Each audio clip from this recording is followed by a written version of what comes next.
Olá, tudo bem? Eu sou o Celso Mariano, nós somos o Portal do Trânsito. Vamos, com mais um convidado especial, abordar esse tema que tem trazido tanta preocupação para diferentes setores no Brasil nos últimos dias. Já dá para dizer, nos últimos meses, porque a promessa de uma CNH mais barata é muito atrativa para determinada parte, fatia da população brasileira, e traz muitas preocupações para outros setores. Enquanto o pessoal da autoescola está muito preocupado, porque o impacto é evidente, meu convidado vai falar disso, nós temos os políticos, eu acho que meio inseguros em relação ao que estão fazendo, se estão no caminho correto ou não.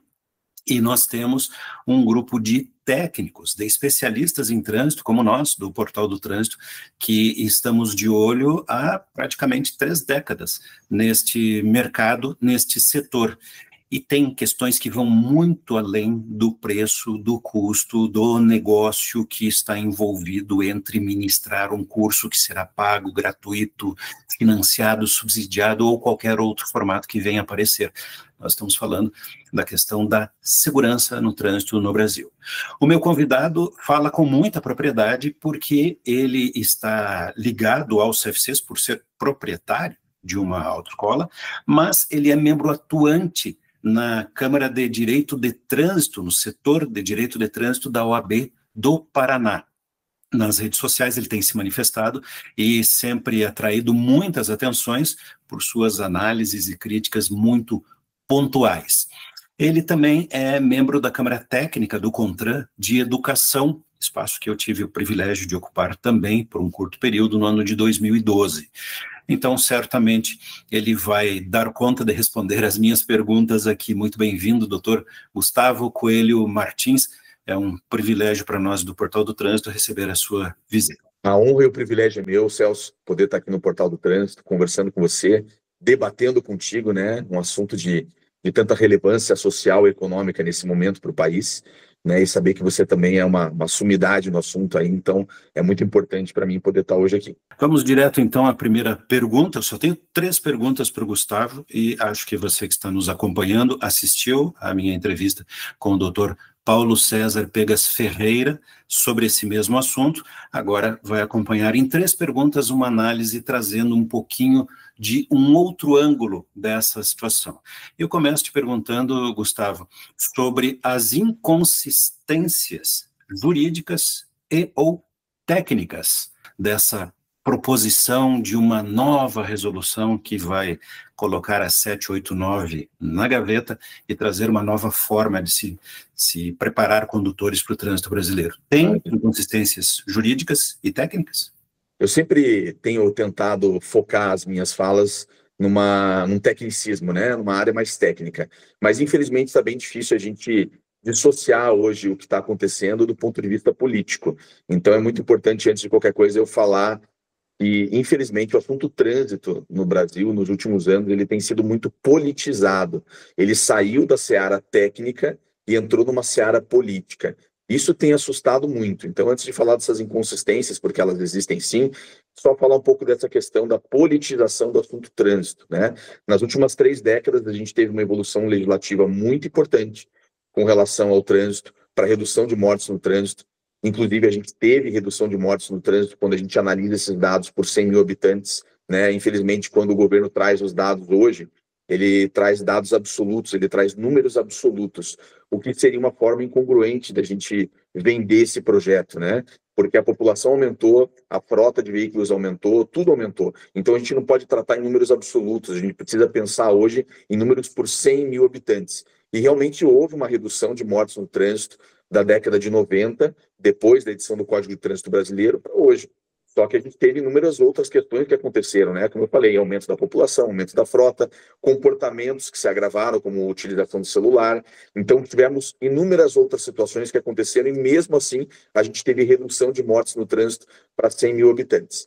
Então, hoje, me assusta muito saber que um assunto tão importante, que é o trânsito, hoje a formação de condutores, ela vem sendo politizada e não passou, por exemplo, pelas câmaras temáticas, da qual, como você comentou, você já foi integrante, eu sou integrante atualmente, e as câmaras temáticas, embora elas não sejam, esses assuntos eles não sejam obrigatoriamente eles não devam passar obrigatoriamente pelas câmaras temáticas, por proporcionalidade, razoabilidade, eficiência, motivação, que inclusive são princípios do direito administrativo que devem nortear a atividade administrativa do poder público, deveria sim passar pela Câmara Temática, muito embora não haja uma obrigatoriedade legal de passar por lá.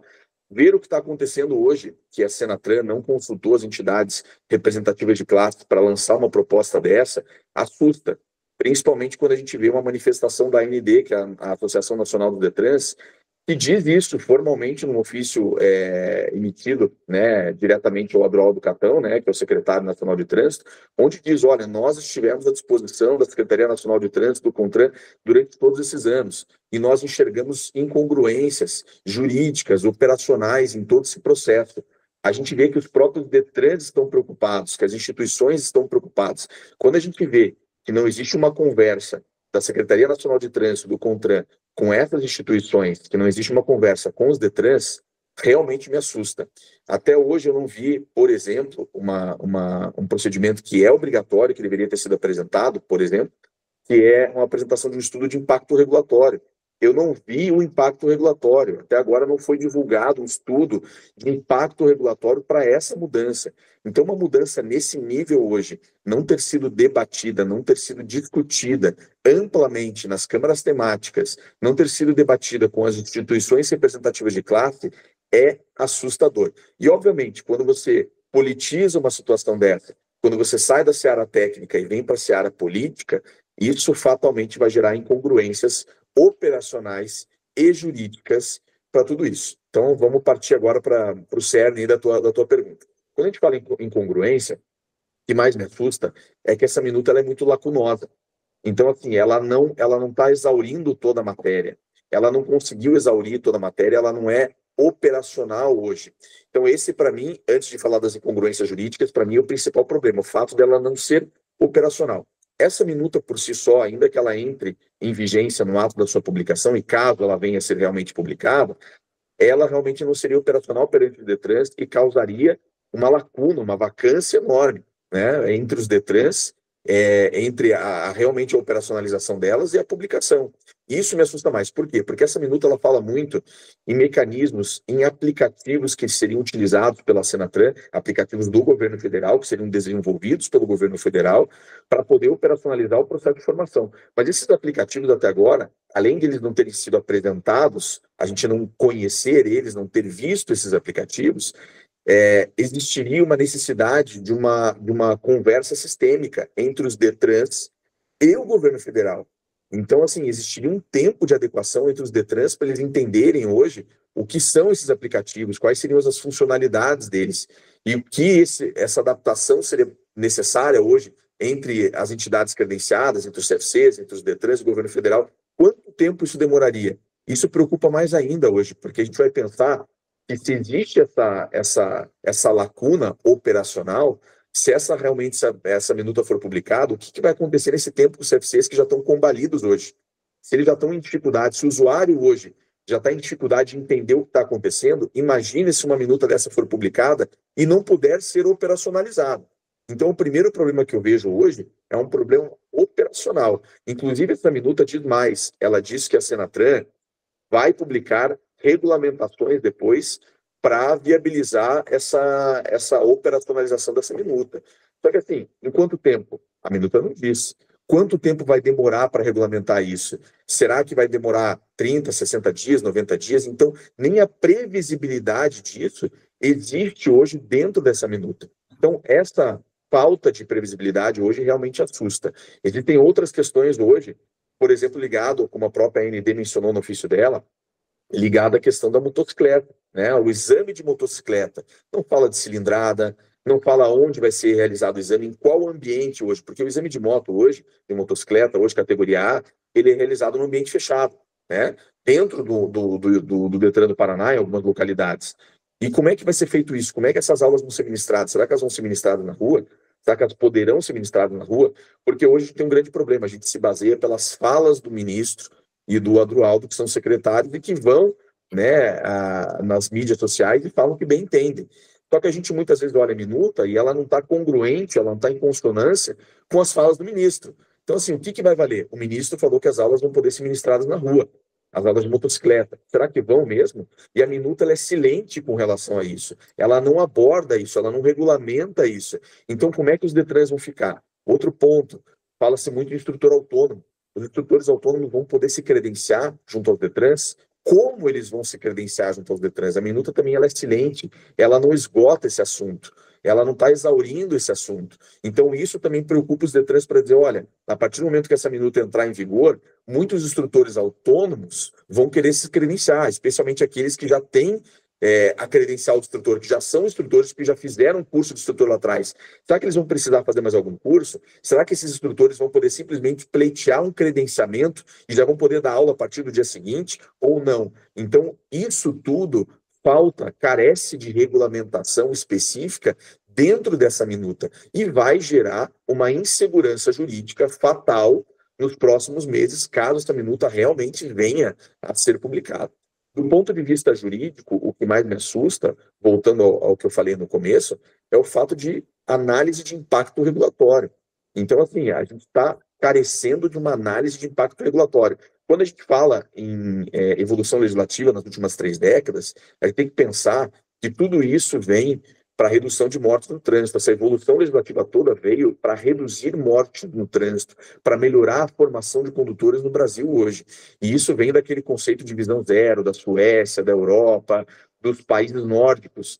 E falar que hoje, de repente, 30 anos de evolução legislativa vão se acabar em 3 meses de pensamentos, né, de conjecturas do ministro dos Transportes, né, e do secretário, que de repente acharam que tudo que foi feito de evolução legislativa nos últimos 30 anos não valeu de nada, isso realmente assusta. E saber que tudo isso carece hoje de um estudo específico de impacto regulatório, isso realmente é mais assustador ainda, porque a gente não sabe o que isso pode vir a acontecer. Então, quando a gente fala em incongruência jurídica, para mim, são as lacunas que existem hoje dentro dessa minuta, que além de incongruência jurídica, para mim, é incongruência operacional, e o fato de a gente estar em desacordo com o regimento interno do CONTRAN, que fala hoje em análise de impacto regulatório, que fala da necessidade de análise de impacto regulatório, especialmente quando a gente fala uma minuta dessa dimensão.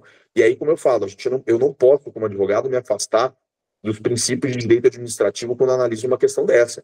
Voltando a esse assunto, por mais que diga, olha, não é necessário passar por uma Câmara Temática para que haja uma decisão dessa por parte da Senatran e do CONTRAN. Ok, mas a gente tem que lembrar que os princípios de direito administrativo eles continuam sendo válidos, são princípios constitucionais e legais, quando a gente fala princípio da motivação e principalmente princípio da razoabilidade e proporcionalidade. Será que é razoável e proporcional que eu altere toda a formação de condutores que foi construída nas últimas 3 décadas, eu altere tudo isso em 3 meses, sem uma análise de impacto regulatório, sem estudos técnicos? Para mim não é proporcional e para mim não é razoável.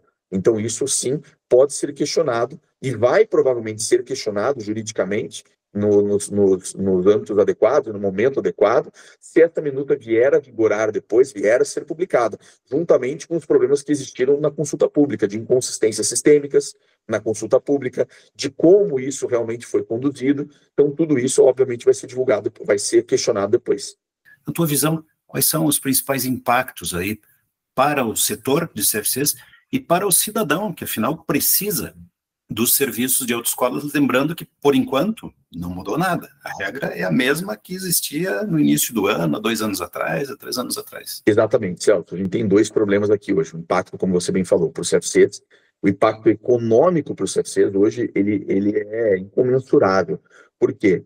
Se o governo tivesse gasto ou guardado esse dinheiro, esse investimento que ele fez nas mídias sociais para divulgar todo esse projeto, talvez como uma política pública para viabilizar acesso e democratização da CNH para as pessoas com maior vulnerabilidade, talvez a gente não precisasse estar discutindo isso aqui. Mas o governo preferiu gastar rios de dinheiro, né, de recursos em propaganda para divulgar um projeto que, infelizmente, a gente sabe, né, saindo um pouco do tecnicismo aqui, a gente sabe que está sendo usado como bandeira de campanha, né, foi politizado, está gastando rios de dinheiro. E aí agora a gente está vendo que um setor inteiro está sendo combalido por toda essa propaganda. Por quê? Infelizmente, desde a primeira entrevista que o ministro Renan Filho deu à Folha de São Paulo, meses atrás, aquela malfadada entrevista que gerou tudo isso, sem nenhum amparo técnico, sem nenhum estudo prévio, como a gente percebeu, porque ele foi pivotando várias vezes durante as próximas entrevistas dele, o que demonstrava que ele realmente não sabia o que ele estava falando, e isso é fato, não sou eu que estou dizendo, é só a gente analisar as entrevistas dele no decorrer do tempo. Isso realmente ele falava que o processo de habilitação à carteira de motorista, né, aquele acesso à carteira de motorista ia ser barateado em 80%. O que não existe é um cálculo que realmente a gente fala em fake news, é uma fake news do governo. Dizer que baratear 80% da CNH por meio desse projeto de lei é fake news, e eu posso dizer isso, é fato, porque se a gente for analisar custos, se a gente for analisar com tudo que está acontecendo, com taxa do Detran, o que vai acontecer, é fake news. Infelizmente, eu vejo pessoas, e eu não falo pessoas com pouco conhecimento, falo pessoas com conhecimento técnico. Eu já vi instrutores de CFC me ligando para perguntar o que está acontecendo. E assusta quando você vê pessoas que estão envolvidas dentro desse setor, que não são pessoas com pouco conhecimento técnico, na dúvida. E por que elas estão na dúvida? Elas estão na dúvida porque, infelizmente, o governo está lançando uma enxurrada de propagandas enganosas, como essa de redução de 80% do valor do curso de formação, do acesso à CNH, que está deixando o usuário, hoje, o cidadão comum, o candidato à habilitação, querendo esperar para falar, eu não vou tirar minha carteira de motorista agora, porque provavelmente ela vai ser de graça. E o pior de tudo isso, as pessoas estão confundindo dois projetos, que é o que tem prejudicado ainda mais o setor. Para a gente, às vezes, já está difícil dissociar uma coisa da outra, porque são propagandas que realmente se confundem. Imagine para as pessoas comuns, as pessoas estão confundindo o projeto hoje da nova minuta, dessa minuta que está sendo, né, discutida hoje em consulta pública, com a famosa CNH social. Então elas não entendem, então elas acham que a minuta hoje que está sendo discutida é para viabilizar a CNH de graça, que não tem nada a ver uma coisa com a outra. CNH social é uma coisa, é um projeto que tem nível estadual e federal, e a minuta é outra coisa totalmente diferente. Mas as pessoas acham que a minuta vai ser aprovada depois da consulta pública e que essa consulta pública hoje vai viabilizar a CNH de graça. Ou seja, os CFCs estão sofrendo com isso, e eu estou vendo os CFCs dizendo hoje que estão fechando as portas, estão dispensando, estão realmente não vendo mais futuro, estão realmente vendo que nos próximos meses não tem mais condição de perdurar a atividade deles por causa de tanta propaganda enganosa. Então, realmente, os CFCs, eu vejo, tá? É uma estimativa que eu vejo, que pelo que, né, uma estimativa bem sem estudo, mas eu vejo pela prática do dia a dia ali, que provavelmente de 20% a 30% dos CFCs do Brasil hoje não aguentam até o final do ano tanta campanha enganosa que está fazendo com que a redução do faturamento deles reduza drasticamente. Então, primeiro ponto, temos um impacto econômico para os CFCs. Ah, mas poxa, a população não está interessada com isso, porque a população acha que o CFC é uma reserva de mercado hoje, e realmente não importa. O que importa é a democratização da CNH, o acesso à CNH. Ok, então vamos sair da seara do impacto econômico. Vamos falar do impacto social. Social para o usuário, para o candidato, para a sociedade em comum. O que isso vai acontecer? Qual o impacto que isso vai trazer? A gente tem que falar de segurança no trânsito. É impossível a gente falar desse assunto hoje sem falar de segurança no trânsito. Como vai ser o trânsito hoje? Eu tenho uma filha pequena, de 9 anos, e um filho de 3 anos. Será que eu vou ter segurança para atravessar uma faixa de pedestre com eles, se eu souber que tem inúmeras pessoas aprendendo a dirigir com um veículo particular sem comando duplo, sem freio e embreagem? Ah, não é obrigatório mais comando duplo, para quem não sabe, né? Aquele pedal de freio e embreagem que vai lá do lado do instrutor, né? Que ele pode fazer uma intervenção no caso daquele candidato à habilitação, de repente, ter um ato reflexo, acelerar o veículo, descontrolar o veículo, né? Como é que aquele instrutor que não tem uma prática ainda, que se formou com poucas horas de estudo lá no site da Senatrans, simplesmente com um curso teórico básico, né? Será que ele vai ter a habilidade adequada para segurar um veículo que, inclusive, não tem um mecanismo de freio, embreagem e comando duplo do lado dele? Será que eu vou ter segurança para atravessar a rua com os meus filhos na faixa de pedestre, se eu souber que tem carros que não estão nem sinalizados? Porque, inclusive, o ministro falava isso, né? Não, o carro não vai precisar estar sinalizado. Depois ele mudou, falou, não, talvez o carro vai precisar um adesivo colante ali com um ímã, só para colocar, para dizer que é um veículo de aprendizagem, que ele percebeu que no código dizia isso. Então, assim, será que a gente vai ter essa segurança? Qual que vai ser o impacto social? E mais do que isso, que eu queria falar aqui, que eu venho falando há muito tempo. Trânsito é comportamento. é comportamento. As pessoas colocam na conta dos CFCs os acidentes de trânsito, mas a gente tem que ver que a maior parte dos acidentes de trânsito, 53% dos acidentes de trânsito acontecem hoje por deficiência, por falha comportamental. A pessoa sabe que ela não pode usar o telefone celular, mas ela utiliza. Ela sabe que ela não pode exceder o limite de velocidade, mas ela excede. Ela sabe que ela não pode beber e dirigir, mas ela bebe. Ela sabe que ela não pode ultrapassar naquela localidade, mas ela ultrapassa. Aí é o CFC que tem que mudar o comportamento dessa pessoa em poucas aulas teóricas, aulas presenciais ou aulas online, síncronas, né? E o CFC não tem conseguido fazer isso com maestria, porque realmente a gente não tem educação em todos os níveis escolares. A gente está muito distante da Suécia, a gente está muito distante dos países nórdicos, que nem o ministro fala, né? Ah, vamos equiparar aqui, vamos usar o modelo da Europa, da Alemanha. Não, a gente culturalmente está muito distante, não é só culturalmente. A gente não tem ensino, educação no trânsito em todos os níveis escolares. Então, como é que a gente vai se equiparar? Daí é o CFC, que tem que mudar o comportamento dessa pessoa em poucas horas. Em poucas horas. Então, hoje o Estado, ele transfere para o CFC, para a iniciativa privada, toda a conta das mortes no trânsito. E ele simplesmente tira o corpo fora, esquece que era dever dele, com políticas públicas, implantar a educação no trânsito em todos os níveis escolares. Então, se a gente não tem isso hoje, como é que a gente vai ter a alteração desse comportamento, a modificação desse comportamento com um curso teórico que não vai ser mais obrigatório?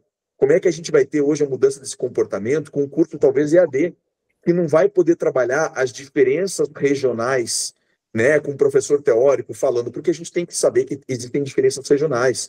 Hoje tem estados, cidade do Nordeste, que é comum não utilizar capacete para pilotar uma moto, que é comum utilizar chinelo. Então, assim, a gente tem que abordar essas diferenças regionais. E para abordar diferenças regionais, a gente só vai conseguir isso com aula teórica, síncrona, com aula teórica ao vivo, com professor regional. Se a gente fizer um curso único da Senatran EAD para atender o país inteiro, pensando que a gente tem um país hoje com dimensões continentais, é inviável. Então, hoje, o impacto social que a gente vai sentir daqui 2, 3 anos, de falar assim, poxa, as mortes no trânsito aumentaram substancialmente, porque a gente mudou um modelo de formação de condutores que estava dando certo, que poderia ser melhor, mas que estava dando certo, a gente mudou para fins políticos. Então, a gente tem, sim, impacto econômico e social. Gustavo, para encaminharmos para o final desse nosso papo, que está realmente trazendo luzes, e peço a quem está nos assistindo, né, que compartilhe com aquela pessoa que veio aí na sua cabeça, pois fulano devia estar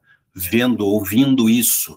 Passe adiante, porque nós precisamos que mais pessoas, e não só quem está no meio desta luta, percebam a importância do que está sendo dito aqui. Nós estamos falando do futuro. E a minha última pergunta é bem sobre isso, né? Futuro, próxima hora, no dia de hoje, amanhã, depois, nas próximas semanas, o que deve acontecer?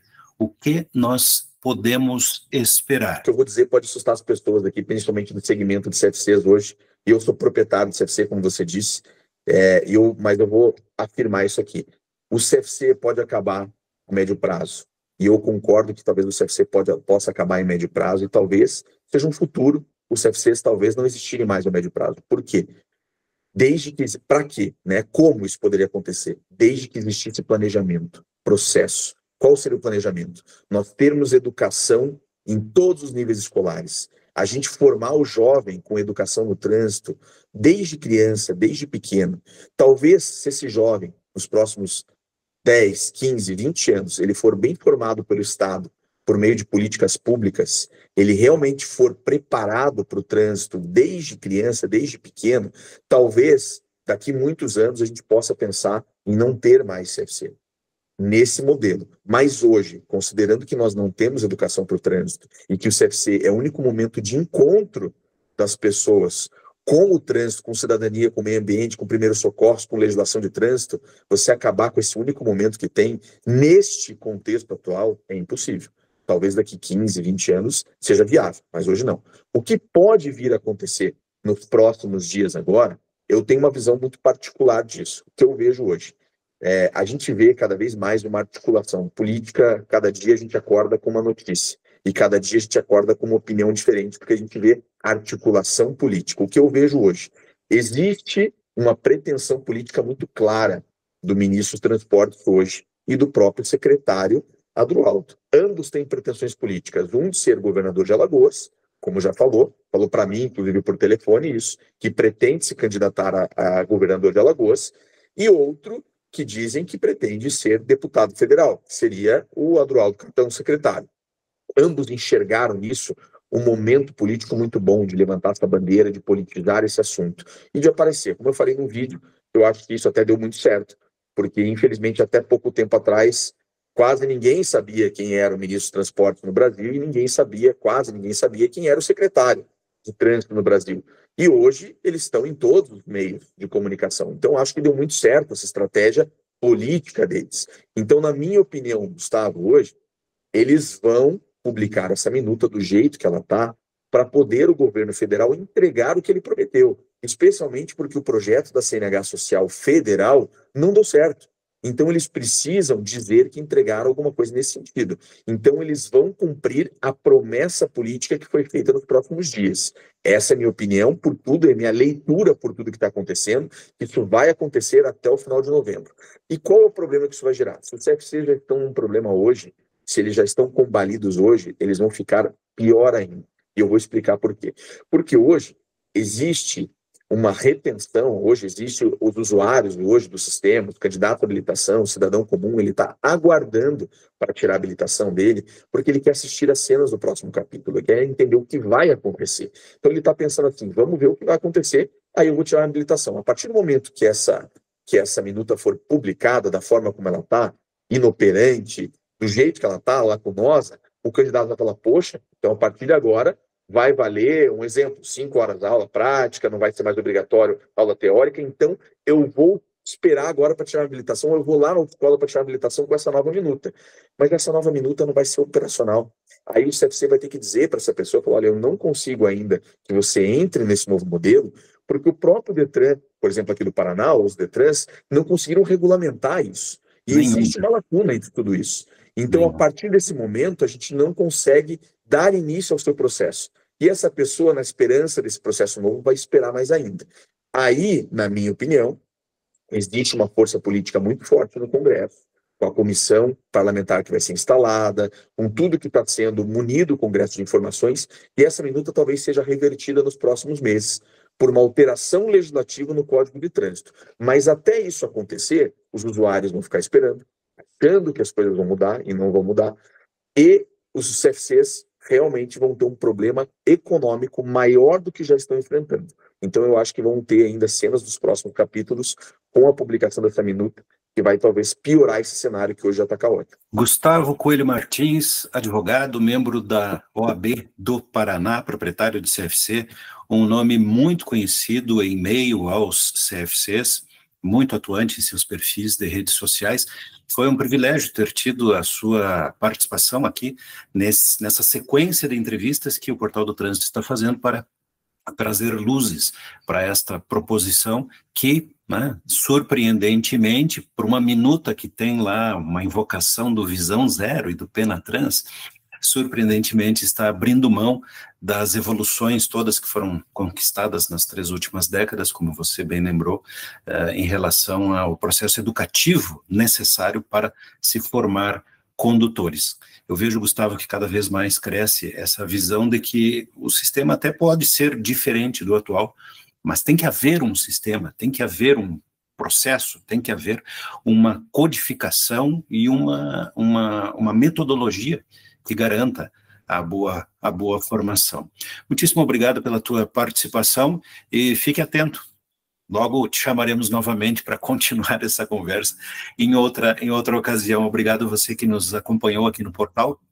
Curta o Portal do Trânsito, inscreva-se no canal, divulgue esse vídeo. Obrigado, Gustavo. Até a próxima. Que agradeço. Obrigado, Celso. Um prazer estar aqui contigo.